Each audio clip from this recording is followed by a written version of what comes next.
Today's episode of the Outline Podcast is brought to you by Audible. Audible is offering the listeners of this show a 30-day free trial and one free audiobook, which you get to keep.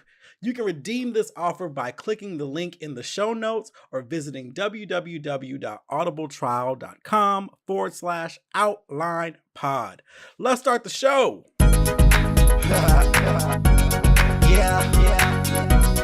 The Outline with Kevin Dwayne. Kevin Dwayne.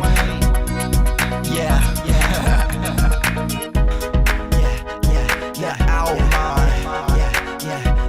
With Kevin Dwayne. The Outline. With Kevin Dwayne. This is the Outline with Kevin Dwayne. Kevin Dwayne with Kevin Dwayne.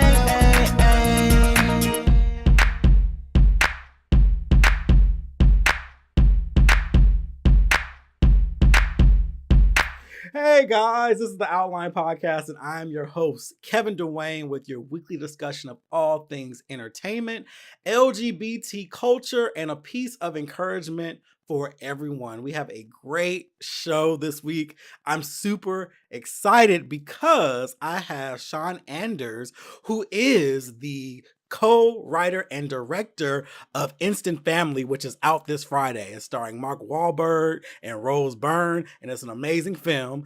And I have stand-up comedian Tig Notaro on the show, who is also in the film. So stay tuned for that. Very, very, very excited. I hope you guys are having a great week. It is raining here in Atlanta. And typically the weather doesn't bother me. I like the different types of weather, especially when it rains, because it's very tranquil. I just hate when I have to go out in it. And I'm training for a marathon in March. And according to my training program, I'm supposed to go out rain or shine because I have to get my stamina up. But I just can't quite get my body to do that. So it looks like I'll be doing the treadmill during the week until the rain clears up. And also on the weekends, I'll just do the long runs outside. But I would be training going into winter. Like, this is just so wild that I picked the marathon in March. I should have done one probably later in the year so I could train when it warms up. But that's neither here nor there. I'm going to power through it. I'm going to pretend I'm Rocky and get it done. So last week, I told you all about my classes. I've been talking about this for, 6 months now, I think? Well, they're now over. So I taught at the Ultimate Sugar Show last Friday at the Cobb Galleria Center. And when I tell you I had an amazing class, like, it was so wonderful. I taught 31 sweet makers food photography and styling, and both classes went awesome. Like, I have no complaints about either class. They were 2 hours each, and I pretty much was able to instill confidence in my students on taking photos of their treats. And it was so cool. I started off with just giving them tips and tricks on proper lighting and staging and angles and exposures and how to edit. And then I spent the last portion of the class going around the room and using their existing photos and showing them how to enhance them, because you'd be surprised at what you can do to a photo that you think isn't good. You can totally bring up the shadows and the lighting and do all that stuff with different type of apps. And the best part about this class is it focused on photography on your phone, which we all have. Like, our phones have really, really great cameras. So both classes went well. I'm very, very satisfied with the outcome, but now it's like, it's over. Like, I spent so much time preparing for it and getting my PowerPoint together, and now I'm just looking back. It's kind of like when people have weddings, like, you do all this planning and then it's over just like that. And you're like, okay, so on to the next goal. And I have a couple other things that I'm working on, but the classes went amazing. So thank you all who came out to my classes. Like, it was such an amazing experience just being in front of people talking about something that I'm passionate about. So yes, I am truly, truly grateful. Another thing I got to do over the weekend, which courtesy of Hollywood Mike, who was on my show I think it was early last year. We talked about politics and stuff, and relationships. But we went to the Christina Aguilera concert. She was here at the Fox Theater, the fabulous Fox Theater. And here's the thing, she hasn't performed in over 10 years. I didn't even realize that. I was a huge stan of Christina Aguilera as a teenager. Like, that was my girl. Anytime you had the Britney versus Christina, I was usually on Christina's side, even though I liked Britney Spears. Christina was like my girl. But then, in college, it kind of faded out because, well, Beyonce was out solo by then and she got all of my attention pretty much. But I still enjoyed Christina. But Mike is Christina stan. So he was like, listen, I'm going to this show and I want you to go with me. And he bought my ticket and we had really, really good seats. We were like row 3 in the orchestra, like super fucking close. We were up there with all the other stands, and that was an interesting experience too. But let's talk about it. So Big Boy from Outkast was her opening act. He was amazing. He bought out Sleepy Brown. Sleepy Brown was kind of like his hype man the whole time. So they had a really high energy performance, doing a lot of Outkast hits and a lot of solo Big Boy joints. Really, really good. He bought out an owl, which I thought was interesting. He had a whole ass owl on his arm at the beginning and the end of his set. And it was a good start. Interesting pairing between Big Boy and Christina Aguilera, but it worked because we were in Atlanta. But super good showing. Now, Christina, I don't know what it was I expected, because I saw Christina years ago. She was the very first concert I ever went to. I went to her show in Los Angeles when she was at the Universal Amphitheater at the time. And get this, Soul Decision, which you probably don't remember, they had a song called Faded, and Destiny's Child was her opening act. And I remember being excited because Destiny's Child was popular back then. This was during Writings on the Wall. So it was like year 2000, 2001. And Kelly had sprained her ankle. So she was sitting in this was after the other girls left. So it was Michelle, Kelly, and Beyonce. So this is after Farrah was gone too. And they were performing songs from Writings on the Wall. I believe Independent Women was out too, but it was slightly before Survivor came out. But Solange was also one of the background dancers, so she kind of stood in for Kelly while Kelly sat on the stool. Totally remember all of that. But we went to that show, and that was an amazing show. It was my very first concert I had ever went to. So seeing Christina again kind of brought everything full circle, and she's a great performer. Like, Christina Aguilera can still sing her ass off. Her dancing was amazing. Her dancers were fine as fuck. And it's funny because it was mostly women and they were beautiful, but she had 2 male dancers too, and they just ooze sex appeal. Like, they were so sexy. My God. Like, in the outfits, like they wore like chaps, and it was gauchos. It was hot. It was super hot. The set design was very unique, and I was just very impressed because Christina always puts on shows that are very unique to her. Like, it doesn't feel like a copycat of anybody else. It's very much individually her. The set list was really, really good. She did like old favorites, of course. She hit on all of her hits, so you heard all the things you expect to hear.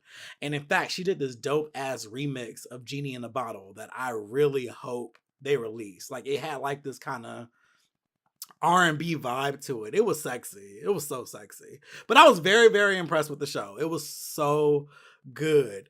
And also, I fell in love with some songs off of Liberation, because Liberation, I liked a couple songs like Pipe, and I liked Naturally, and I also liked Right Moves and the song with Gold Lake, Like I Do.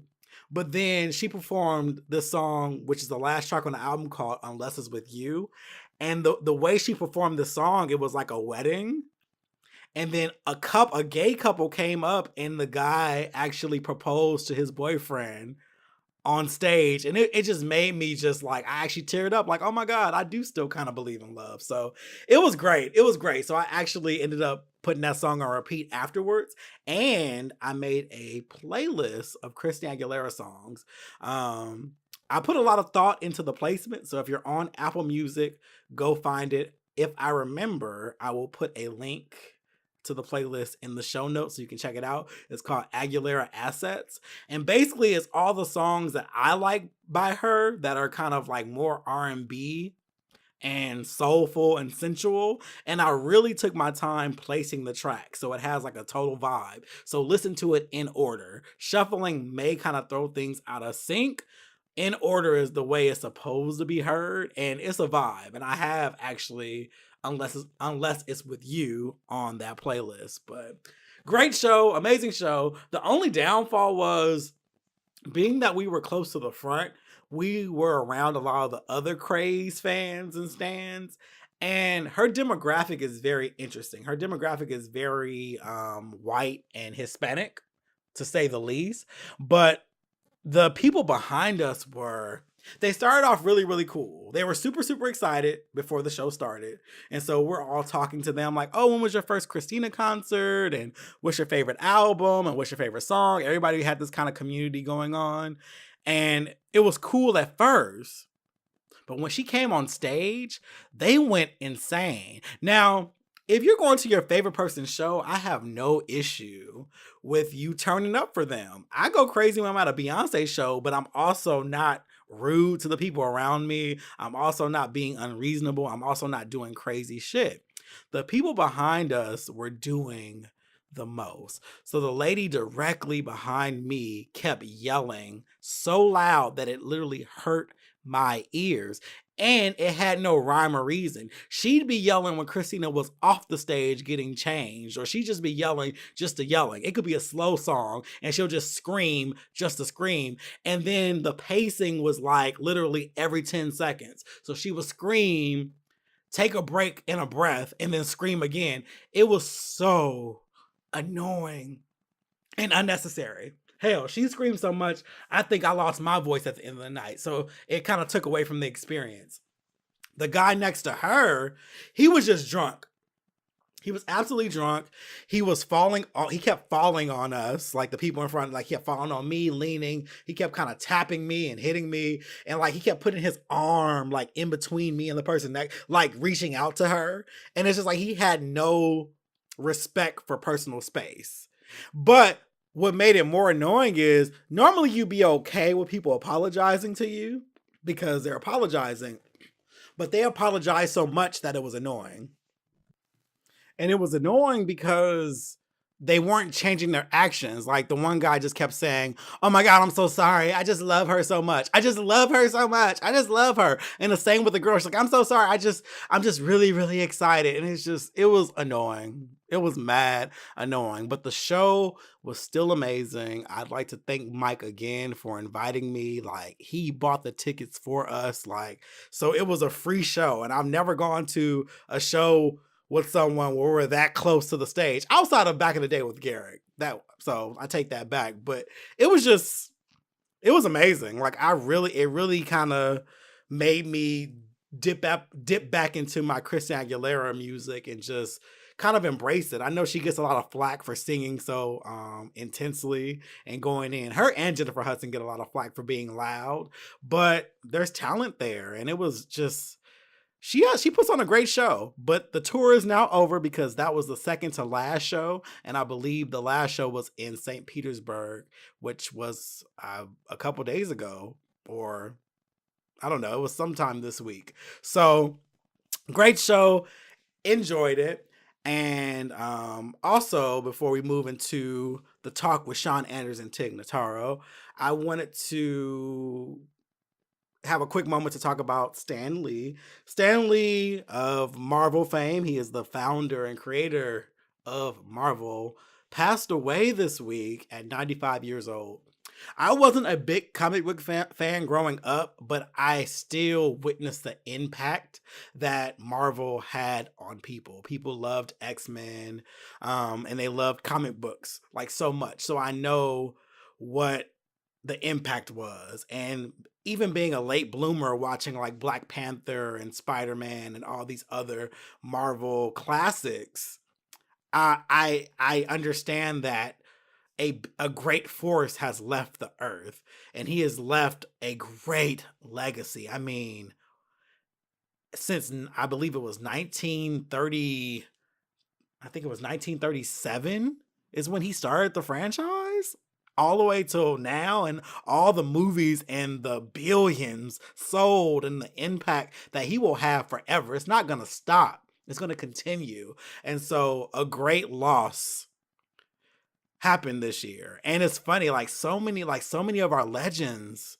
are leaving the earth. And granted, we'll have more legends in the future, but it's just so crazy. All these people who have been here our entire lives are leaving this earth. And it blows my mind. But it's been great seeing all the tributes online, and people, are really affected by this because, I mean, it's Marvel. Like, this is a great loss. So I just want to send condolences to his family and all those people who were affected by this. Positive vibes, but just know that his legacy will live on forever because, once again, it's a Marvel. So just wanted to speak on that. All right, so Instant Family is in theaters this Friday, November 16th, and it is starring Mark Wahlberg and Rose Byrne. I had a chance to get an exclusive viewing of the movie, and it is actually a phenomenal and funny movie. I thoroughly enjoyed it. Just to give you a synopsis of the film, pretty much when Pete and Ellie Wagner decide to start a family, they stumble into the world of foster care adoption. They hope to take in one small child, but when they meet three siblings, including a rebellious 15-year-old girl, they find themselves speeding from 0 to 3 kids overnight. Now, Pete and Ellie must hilariously try to learn the ropes of instant parenthood in the hopes of becoming a family. Instant Family is inspired by the real events from the life of writer-director Sean Anders. I had a chance after watching the movie to meet with Sean Anders here in Atlanta. Let's get into our conversation. Thank you so much, Sean, for being on the Outline podcast today. So with Instant Family, you have content that is seen as a dramedy today. You're dealing with content that is gut-wrenching while also being hilarious. What was it like building a script that balances across the two lines? That was the most challenging part of it, but also the most fun part of it, because we knew from the beginning that there had been so many of those gut-wrenching dramas about this topic, and we wanted to tell a more complete story that factored in the laughter and the joy and the love, and my own story. Even when I was kind of going through my hardest times with it as an adoptive parent, there were always laughs. It was always funny. And when you would meet with the support group, those support group meetings, or at least my experience with them, even though, excuse me, sorry, I just had some South City kitchen.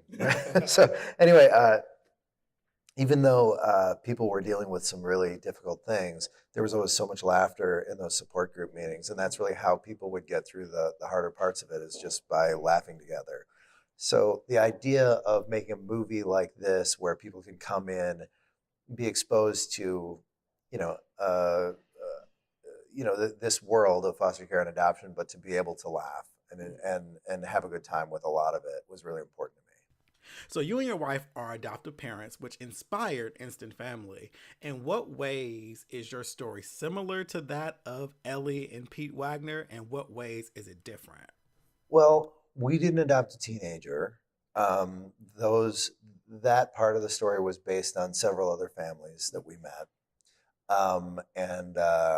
so that's the biggest difference. We nearly adopted a teenager, which was I'll give you the short version of it, but my wife and I did go to an adoption fair, as Pete and Ellie do in the movie. The teenagers were kind of all off by themselves, like they are in the movie. And we did wind up meeting a teen girl there who had 2 younger siblings, and we ended up matching with those kids, and they were going to be our kids. And it was terrifying because we didn't go to that fair with that intention. And it was really scary, but we were getting ourselves kind of mentally prepared for it. And a couple of weeks later, the social worker called us out of the blue and said, it's not going to work out. And it turned out that the girl she'd been in care for 4 years, and she was really holding out hope that her biological mom was coming for them. So she kind of went to the other kids and said, we shouldn't do this. So some of Lizzie was based on that experience, and then the rest of that picture was filled out by meeting with families that had adopted teenagers, meeting with those teenagers themselves, and we fleshed out the rest of that with them. I would say that virtually all of the emotions, a lot of the beats, a lot of the story beats throughout the movie come directly from my own life. Certainly a lot of the emotions, there's, the way that my wife and I got into it is exactly the way Pete and Ellie do in the movie. We were just talking about whether or not we were going to have kids, and I made this joke that I was feeling like a little bit, I was going to be kind of an old dad, and I said, why don't we just adopt a 5-year-old, and it'll be like I got cracking 5 years ago. And my wife said, I would really consider that, and I was totally joking, but she sort of ran with it. We wound up going to a website and then an orientation, all exactly like it happens in the movie. So yeah, a lot of it really parallels my own life, and then a lot of it are stories that came in, through other adoptive families. As a member of the LGBTQIA community, I appreciated that there was a same-sex couple in the movie, a part of the adoptive process. And I like that they also were funny without being caricatures of what people think gay men are. It also felt very political considering the landscape around adoption. There's still many arguments on why or why not same-sex couples should be able to adopt. Was this intentional when you guys put together the script? It was intentional because, well, first of all, to include the same-sex couple was really important because same-sex couples are a huge part of the world of foster care and adoption, And in my own experience, we had same-sex couples in our classes and then in the support group, and there were some couples in particular that the characters aren't based on, but inspired it. And what I found, what I really enjoyed about some of the couples that we met is that in virtually every case, they were so different from one another, And so when they would talk about their experiences with the kids in the classes, they were really entertaining because they, and this was the case in each of these couples, just happened to be the case in the couples that were in our classes and our support group. So I really wanted our couple to just be very different from one another. And so that was intentional to have. And then when Randy came in to audition, he was so incredibly flat that he took it further than we expected, and we found it so funny that we wanted Hampton, who played Kit, to amp up a little bit so that the two of them just had a really different dynamic. When Randy says the couch fire, and. But no, I appreciate you saying that because we did take a lot of care with that. Well, it means a lot. We're always viewing from our own perspectives. So when the characters first came on the screen, I was kind of breathing like, okay, what are they going to do with this? But it was a relief to see that they were good characters. Well, to that point, somebody just said the same thing to me about the religious couple. And one of the reasons why we teed up the religious couple and the same-sex couple in the way that we did is because that was my experience, that I was in those classes, and a lot of people find it through their church, and a lot of the people that do come to it through their church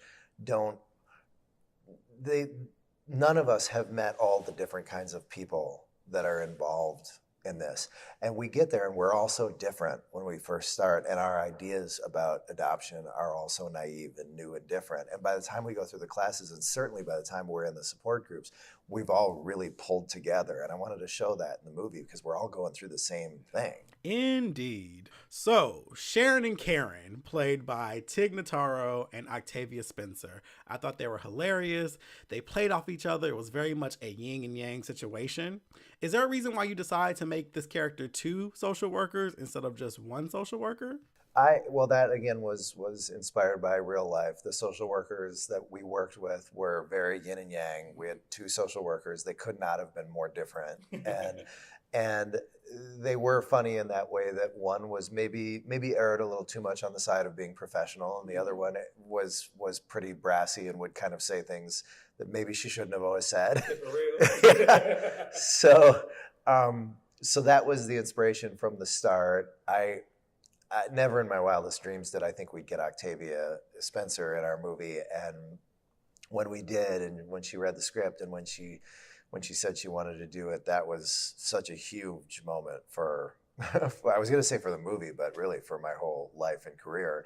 And then we hadn't once we got Octavia, we had to really figure out who to pair her with. So many great ideas came across, and we talked about a lot of different people. And then when the idea for Tig Notaro came up, I just knew that was it. The two of them were going to be great, but I really had no idea how great until we had them together in the same room. And Tig was so funny, and what was so great was that she would just be so hilarious, and Octavia would just be busting up laughing all the time. And the two of them together just had such a great energy. So I'm sure there are plenty of stories to tell about adoption that can continue outside of this movie. If everything goes well, do you think that we could see the Wagner family again in maybe a sequel? I would love that, because that would mean that this movie was a big hit, and I want this movie to be a hit, because I feel like this movie, the fact that it's a comedy, and I think it's a legitimately funny comedy, I think that this movie can rebrand what people think of when they think of foster care and when they think of foster care adoption, and I really feel like that can make a huge difference.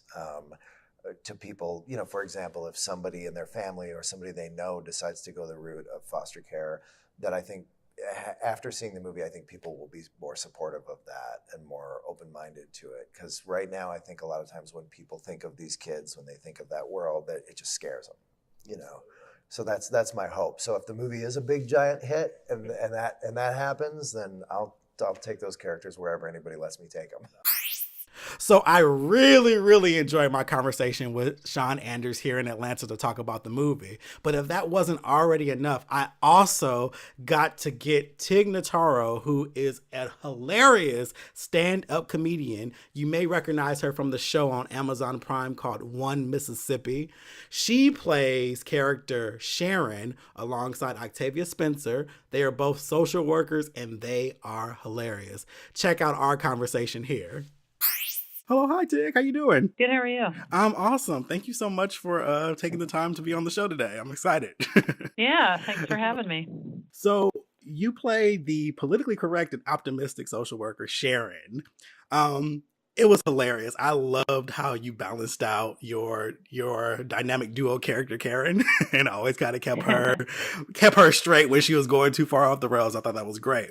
So tell me, what was it like preparing for this role? Well, I mean, I had a personal interest in adoption a few years ago. I met with some adoption agencies when I was single, and I was actually going through some health issues, and I wasn't the best candidate for that. But I'm now married with 2 kids, and I still have an interest in it, and I have that knowledge, and I have very knowledge of the meetings that I did a few years ago, and then I have some really good friends that went through the FOST Adopt process in Los Angeles and now have a daughter, and I just watched the entire roller coaster of what they went through.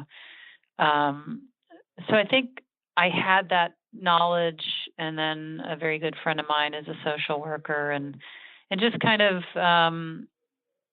having that in the back of my head in these scenes was helpful, and it didn't feel like it didn't feel too foreign to me walking into. Oh, wow. That's really, really awesome. So as a parent yourself, and also I love the story you told on Ellen about your kids speaking Spanish. Oh, yeah. It was so hilarious. so as a parent yourself and dealing with children, what was it like working with the on-screen talent that were kids? It was incredible. I was so impressed by their performances, and they were, you can hear stories about annoying kids, and these kids were not annoying. They were just total pros. I identify as a stand-up comedian, so I'm just kind of fumbling into these roles acting, and then I'm looking at these 5, 10, 15-year-old kids just really, really doing some great work and thinking, I could learn from them. Absolutely, absolutely. Yeah, no, there's some really great talent on the screen there. So I met with Sean Anders a few days ago, and he spoke very highly of working with you. What was it like working under his direction? I loved him. I'd heard really great things from everyone whenever his name came up, and I was like, well, how great is this guy? And then sure enough, I mean, my wife made fun of me. I'd call home from Atlanta just like, oh my gosh, everyone's so nice and I'm having a great time. And I mean, Sean and I still keep in touch and text just ridiculous things back and forth. And he came to my kid's second birthday party and brought his wife and his children and their children. And he's just a really kind, thoughtful person and director. I could honestly agree with you. In my short time with him, I was like, wow, this is really, really nice. In this field, you never know what you're going to get with talent. And you're like, okay. I was like, oh, I can talk to this guy for longer than 20 minutes. Let's go the whole day. Just keep going. And it's there. He doesn't have any vibe about him that he's this very successful writer-director. He's just a human being, and he's accessible to everyone around him. Absolutely, absolutely. So with I'm a fan of One Mississippi, by the way. And Thank you. I feel like you are perfect when it comes to the dramatic comedy. Like you have that very well placed. Like you do it so well where it's like, wow, this is a very gut-wrenching topic, but it's still very hilarious. But also I've grown to know comedy to be kind of based on tragedy, really, and is bringing those nuances to life. What would you say, in what ways were you stretched in Instant Family, whereas everything else, like as far as dark comedy, I feel like you have that coin? In what ways were you stretched in Instant Family? Like, okay, I have to figure this part out. Well, I mean, I don't typically, I'm not out auditioning trying to like do all these different roles or characters or whatever. And I think there was just like, it's so subtle that nobody else would know but me. But I was really trying to act a little more mousy and nerdy and a little more awkward than I normally do. And it's not like it's not a place I normally go to, or I usually just, I mean, as a joke, when directors come up to give me a note on set, I'll stop them beforehand and say, before you say anything, I just want to remind you that I have no range. And so it's my favorite thing to tell a director, but I really was trying to do this little kind of awkward character. So you succeeded. I really you. enjoyed you as Sharon. Like I really enjoyed. I enjoyed you and Octavia together as the duo because you guys balanced each other so well. Which is my next question to you. What was that like working together? Because you guys gelled so well. It was really, really great. I mean, it was such a selling point before I even read the script. When I was told I was with her in every scene, I was like, well, I'm sold. And then only for the script. I mean, you have to imagine Octavia is not going to take on some terrible project. So I knew I was already in.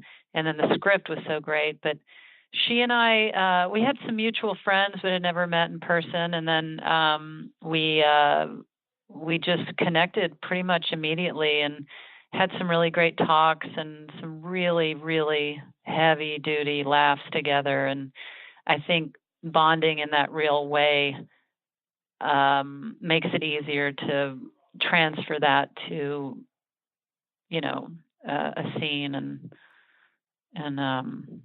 she's the best. I really, really enjoyed working with her.